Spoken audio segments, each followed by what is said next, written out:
سلام دوست عزیز. امروز میخواهم در مورد موضوعی به اسم تلاش صحبت کنم. همه ما مفهوم تلاش را میدانیم و نیازی نیست در موردش صحبت کنم. اما مسئله مهمی که در مورد تلاش وجود دارد این است که چگونه تلاشمان مؤثر باشد. چون هر تلاشی ما را به هدفمان نمیرساند. تلاشی که میکنی باید دو بخش داشته باشد. اول فکر و دوم عمل کرد. فکر یعنی این که به این موضوع توجه کنیم که آیا این تلاشی که من میکنم من را به هدفی که میخواهم میرساند یا بیشتر من را از هدفم دور میکند.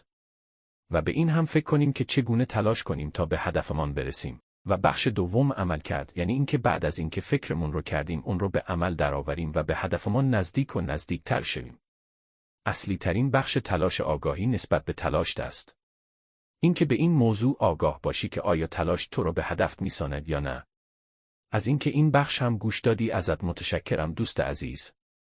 اگر به چنین موضوعاتی علاقه دارید ما را دنبال کنید. سلام دوست عزیز. امروز میخواهم در مورد موضوعی به اسم تلاش صحبت